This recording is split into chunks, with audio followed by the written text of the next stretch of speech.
नमस्कार। गिरीश गुप्ता के चैनल में आपका स्वागत है।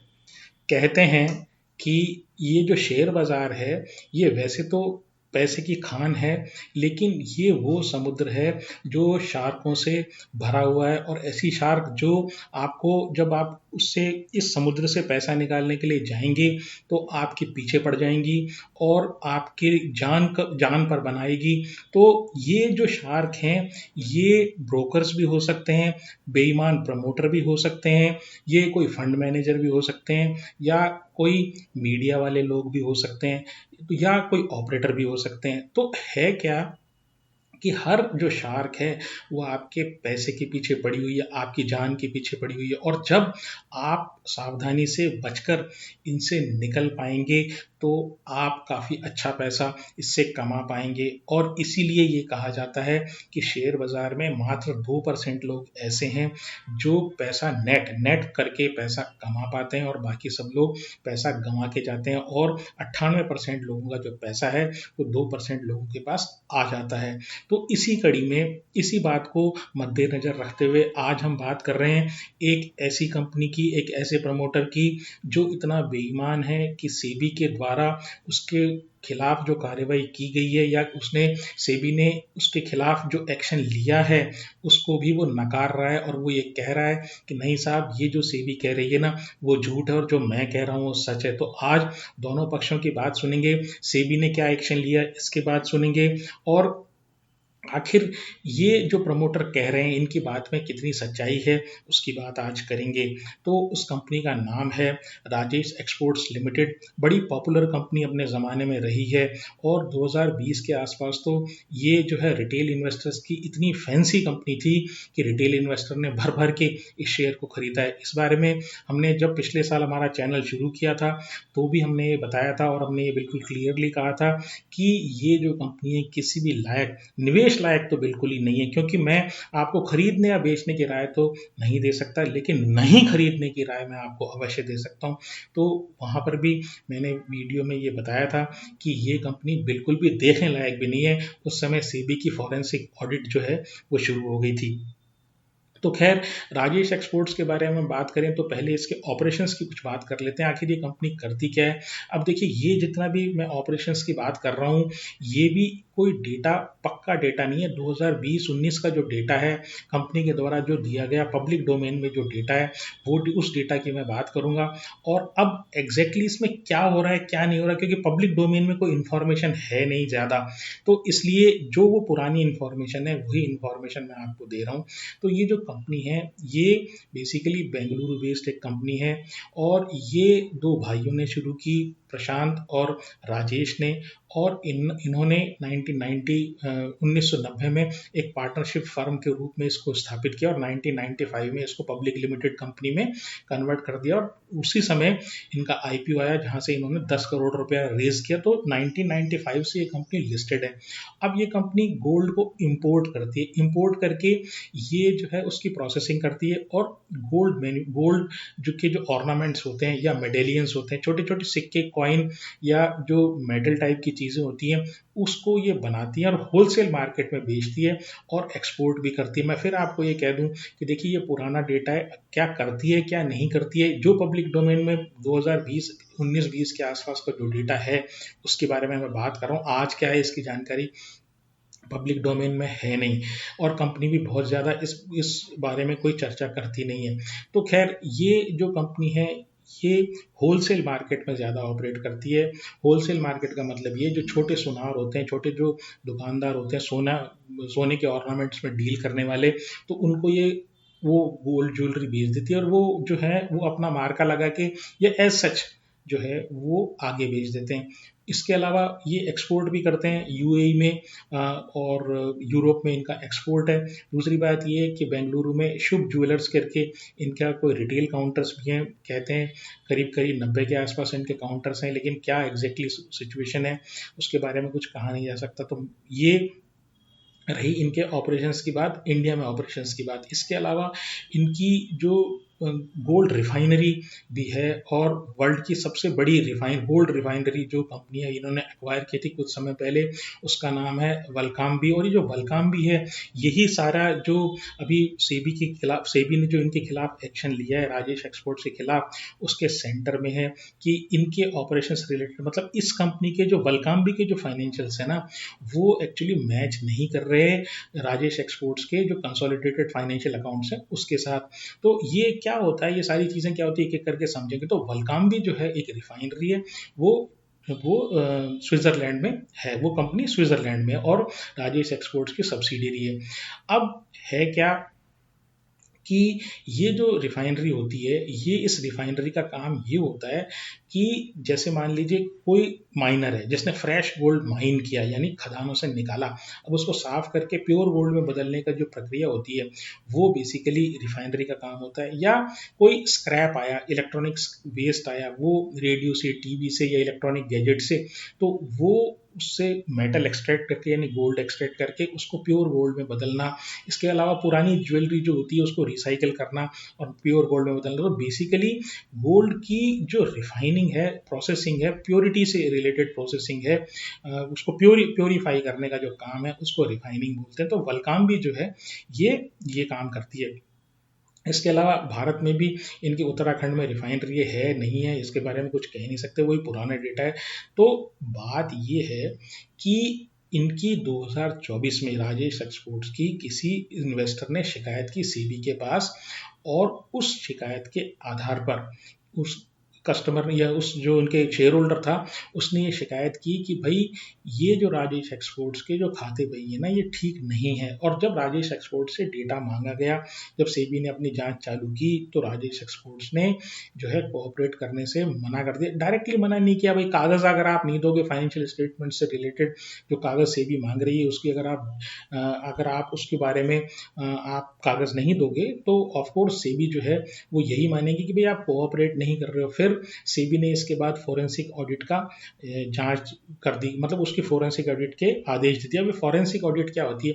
फॉरेंसिक ऑडिट का मतलब सिंपल सा ये है कि एक तो नॉर्मल ऑडिट होती है। नॉर्मल ऑडिट तो खाता बही जो है भाई आपने सही बनाए हैं या नहीं बनाए, तो एक जो ऑडिटर होता है वो आता है, चार्टर्ड अकाउंटेंट जनरली होते हैं, वो आते हैं, खाता बही चेक करते हैं और देखते हैं भाई आपके पास जितने भी कागज़ हैं इस खाता बही को सपोर्ट करने के लिए वो प्रॉपर हैं या नहीं है। तो वो अपनी एक रिपोर्ट देता है, उसको ऑडिटर्स रिपोर्ट कहते हैं। तो ये ऑडिट करने का एक नॉर्मल तरीका हो, लेकिन जो फॉरेंसिक ऑडिट होती है वो उसका एक स्पेशल पर्पस होता है। उसका पर्पस ये होता है कि भाई क्या कोई फ्रॉड हुआ है, क्या कोई चोरी हुई है, क्या मतलब आप जो अकाउंट्स बना रहे हो फर्जी अकाउंट्स है क्या।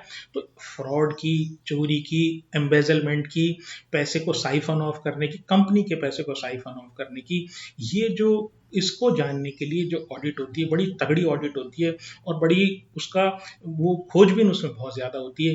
तो वो जो सारी ऑडिट होती है उसको फॉरेंसिक ऑडिट होती है, तो फॉरेंसिक ऑडिट कहते हैं। तो सेबी ने 2021 से 25 के जो इनके अकाउंट्स है उसके लिए फॉरेंसिक ऑडिट के आदेश जारी कर दिए। अब इस फॉरेंसिक जांच जब फॉरेंसिक ऑडिट जब इस कंपनी के राजेश एक्सपोर्ट्स के खाते बही की गई, तो एक बड़ा अजीब जो है वो फैक्ट सामने आया कि भाई जो इंडिया की इनके ऑपरेशन है राजेश एक्सपोर्ट्स के, वहाँ तो सिर्फ लगभग 7,000 करोड़ रुपए की पर एनम की सेल दिखा रहे हैं, लेकिन जो FY21 से FY25 तक की जो इनकी सब्सिडीज की सेल है, जो फॉरेन इनकी सब्सिडरी है उनकी सेल ये 2.5 लाख करोड़ से 4 लाख करोड़ की सेल दिखा रहे हैं। ये बड़ी अजीब बात है, एक जगह 7,000 करोड़ की सेल है पर एनम की और दूसरी जगह इनकी फॉरेन की सब्सिडरीज में उनकी 2.5 लाख करोड़ से लेके 4 लाख करोड़ तक की सेल, उस रेंज में सेल ये दिखा रहे हैं 2021 से 2025 तक की।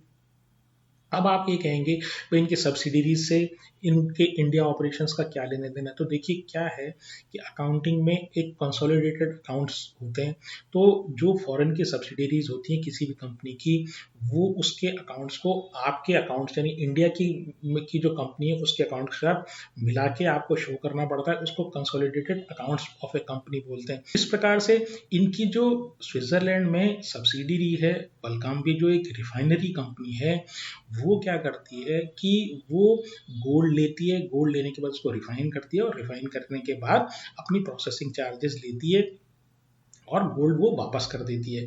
अब देखिए क्या है कि वलकांबी के जो अकाउंट्स हैं वो ऑफ कोर्स वो राजेश एक्सपोर्ट्स के इंडिया वाले जो स्टैंड अलोन अकाउंट्स हैं उसके साथ कंबाइंड होंगे, जिसको कंसोलिडेटेड अकाउंट्स बोलेंगे। अब देखिए क्या है, ये जो बाहर का रेवेन्यू मतलब फॉरेन की सब्सिडरी जो वलकांबी है जहां से इनका रेवेन्यू ये बता रहे हैं 2021 से 2025 के बीच में, वो बता रहे हैं 2.5 लाख करोड़ से 4 लाख करोड़ पर एनम का अकाउंट। अब ये किस प्रकार से इस अकाउंट को कर रहे हैं उसको आप देखिए। गोल्ड आया इनके पास, गोल्ड किसी और का, वहां से इन्होंने प्रोसेसिंग की, वलकांबी ने प्रोसेसिंग की, और प्रोसेसिंग करने के बाद उसने अपने ग्राहक को वो वापस दे दिया, मतलब जो जिसका गोल्ड था उसको वापस कर दिया।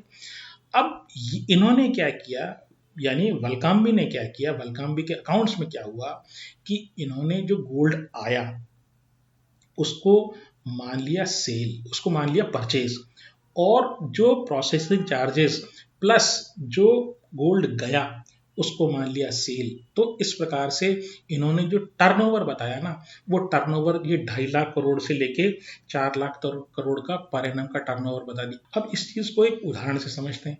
तो देखिए मान लीजिए आप गेहूं पिसाने गए किसी फ्लोर मिल पे, जो चक्की होती है, घरेलू चक्कियां होती है, उस पर आप गेहूं पिसाने जाते हैं। तो गेहूं मान लीजिए आपने 1 किलो गेहूं लेके गए जिसकी कीमत 50 रुपए थी, और जो पिसाई की रेट है, जो प्रोसेसिंग फीस जिसको बोलेंगे, तो वो मान लीजिए 10 रुपए पर किलो है। तो आपने जब आया जो गेहूं उस चक्की वाले के पास आया, वो 50 रुपए किलो का गेहूं आया, 1 किलो 50 रुपए का, और जब उसने आपको दिया तो वो जो पिसा हुआ गेहूं उसकी कीमत हो गई 60। तो क्या वो चक्की वाला अपनी रेवेन्यू, अपनी सेल 60 रुपए बताएगा क्या?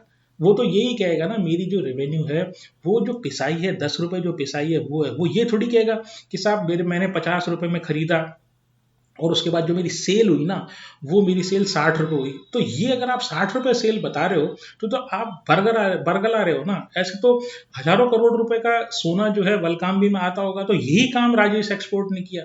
किसी का सोना आया और कहीं से इन्होंने जब उसको वापस बेचा प्रोसेसिंग करने के बाद, तो वो जो जो प्रोसेसिंग करने के बाद टोटल कीमत हुई उसको इन्होंने ये अपनी सेल बता दी।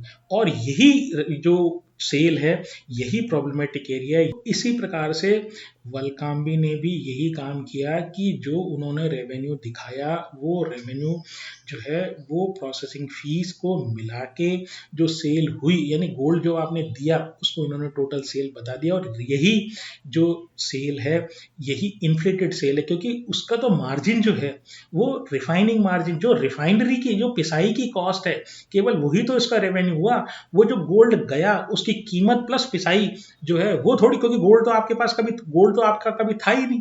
तो एक्चुअली क्या है, यही से भी कह रही है कि जो इन्होंने इन्फ्लेटेड ये 2.5 लाख से 4 लाख करोड़ जो ये फिगर बता रहे हैं हर साल अपना, ये एक्चुअली झूठा फिगर है। इस प्रकार से इन्होंने 15,50,000 करोड़ का जो रेवेन्यू है इन 5 सालों में वो झूठा बताया है। और यही कारण है कि सेबी ने अपने अंतरिम आदेश में जो ये जो शेयर की जो कंपनी है, यानी राजेश एक्सपोर्ट्स लिमिटेड, और इसका जो प्रमोटर है जो वो राजेश मेहता, उनको शेयर खरीदने या बेचने से या किसी भी प्रकार से सिक्योरिटीज में डील करने से बैन कर दिया। एक अंतरिम आदेश है ये। इसके बारे में जो राजेश मेहता है ये अपना एक्सप्लेनेशन दे सकते हैं। अब एक और इनकी बानगी लीजिए इनके इंडिया ऑपरेशन से रिलेटेड। तो देखिए क्या है कि इन्होंने हजारों करोड़ की सेल दिखा दी एक पर्टिकुलर कंपनी को जिसका नाम है affluent shares and stock private limited को। अब जब सेबी ने इसको देखा कि भाई ये affluent shares and stocks private limited को ये हजारों करोड़ की सेल बता रहे हैं, जो इनकी जो टोटल सेल का 66% टोटल कंस्टिट्यूट होता है, तो देखते तो हैं कि आखिर ये एफ्लुएंट शेयर्स एंड ब्रोकर्स करता क्या है।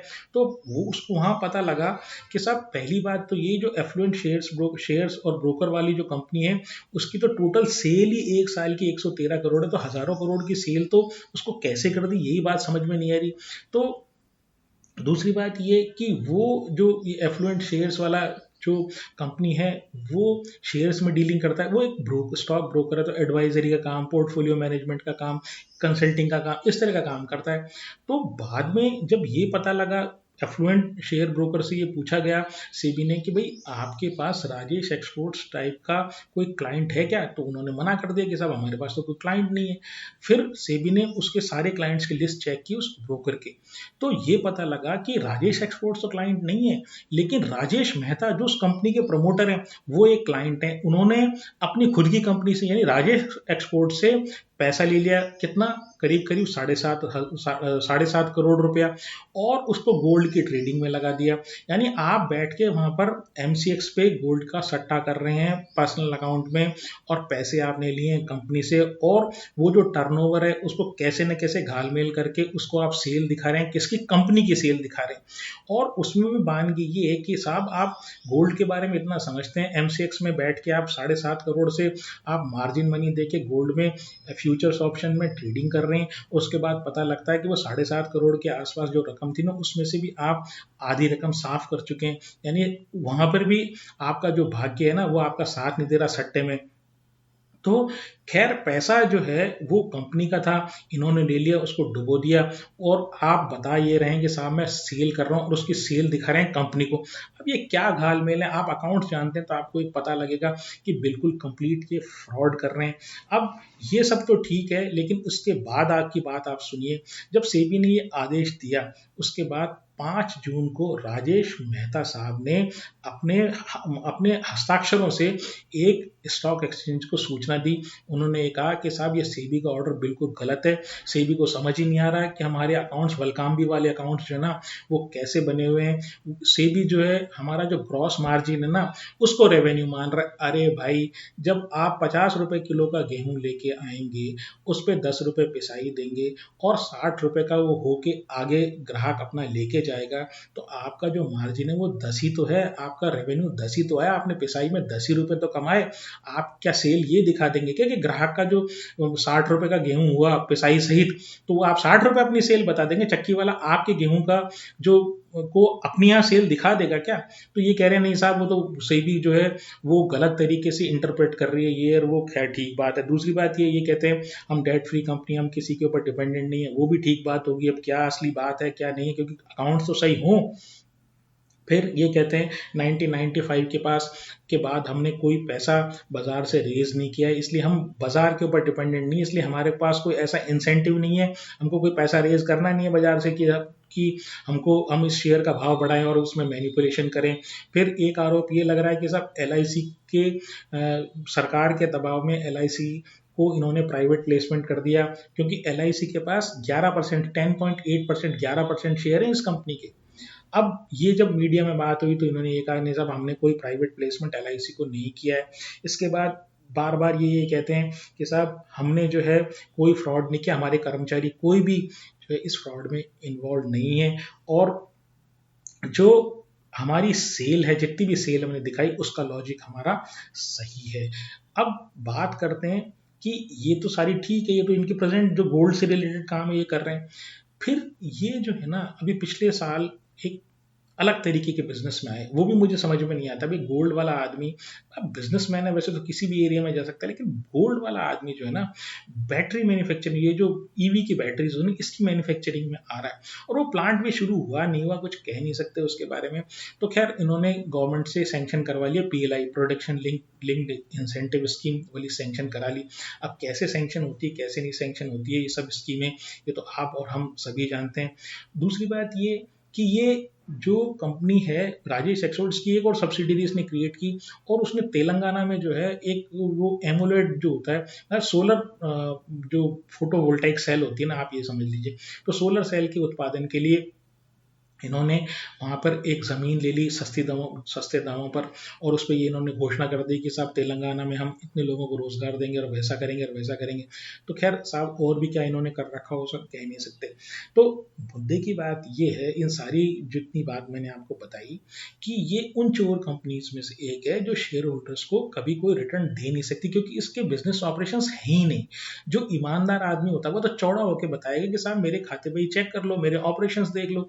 ये कहते हैं हमारी रिटेल में, हमारी जो रिटेल काउंटर पे सेल है हिंदुस्तान में, और वो बेंगलोर में हमारे 90 के आसपास वो ज्वेलरी स्टोर्स हैं, तो इनकी तो उसकी तो वेबसाइट ही नहीं है। कोई शुभ ज्वेलर्स कौन से होते हैं? अगर आप में से कोई बेंगलोर में रह रहा है तो मुझे बताइए कि राजेश एक्सपोर्ट्स के कोई आपने देखे हैं क्या शोरूम? होंगे, मैं ये कह नहीं सकता, लेकिन आदमी के सामने डाउट तो ये आते ही है ना कि भाई ये कंपनी किस तरीके का काम कर रही है। अब चोरी और सीना चोरी कि नहीं हमारा सारा काम ठीक है, मतलब सारा काम ठीक है, तो फिर ये आप पर्सनल अकाउंट में कैसे डील कर रहे हैं? आप कंपनी का पैसा आपने ले लिया, आधा पैसा आपने डुबो दिया। आप ध्यान रखिए कि ये जो कंपनी होती है, ये आपसे बिल्कुल अलग होती है। ये बड़ा गलत कंसेप्ट है। बहुत सारे हमारे दर्शक हैं उनको एक कंसेप्ट, ये कंसेप्ट गलत, मतलब लीगली ये बात गलत है कि प्रमोटर और कंपनी एक ही होता है। प्रमोटर बिल्कुल अलग होता है, कंपनी बिल्कुल अलग होती है। एक बार कंपनी का जन्म हो गया उसके बाद कंपनी बिल्कुल अलग जो होती है, एक पर्सन की तरह होती है, एक व्यक्ति की तरह हो जाती है, और उसका प्रमोटर से कोई लेना देना नहीं होता। सिर्फ इतना सा रिलेशन होता है कि प्रमोटर ने उसको जन्म दिया है। अदरवाइज वो प्रमोटर के जो ऊपर मुकदमा भी कर सकती है अगर फर्जीवाड़ा हो गया, अगर प्रमोटर ने उसके पैसे ले लिए इस कंपनी के, तो कंपनी जो है अपने डायरेक्टर्स के थ्रू प्रमोटर पर मुकदमा भी कर सकती है। तो ये सारी चीजें देखते हुए साहब यहाँ तो प्रमोटर भी और कंपनी भी दोनों एक हो रहे हैं। कैसे फाइनेंशियल ट्रांजैक्शन हो रहे हैं, क्या हो रहे हैं, क्या नहीं हो रहे हैं, तो खैर बात ये, हम तो देखिए शेयर होल्डर्स हैं, शेयर होल्डर के पॉइंट ऑफ व्यू से, शेयर बाजार वाले आदमी, हम तो शेयर के पॉइंट ऑफ व्यू से कहते हैं ऐसी कंपनी जो है उससे बिल्कुल दूर रहना चाहिए। अगर आप ये सोच रहे हैं कि साहब काफ़ी गिर गया और गोल्ड में काम करती है और बहुत क्या जाएगा मेरी जेब से, 50 रुपए का लगा लेता हूँ, हो सकता है 200 रुपये हो जाए, ये सारे सट्टेबाजी की जो चीज़ें हैं ना, ये मटेरियलाइज शेयर बाजार में नहीं होती। आज के लिए इतना ही। अगर आपको मेरा प्रयास पसंद आया हो तो चैनल को सब्सक्राइब करें, वीडियो को लाइक करें और शेयर करें। नमस्कार, धन्यवाद, जय हिंद।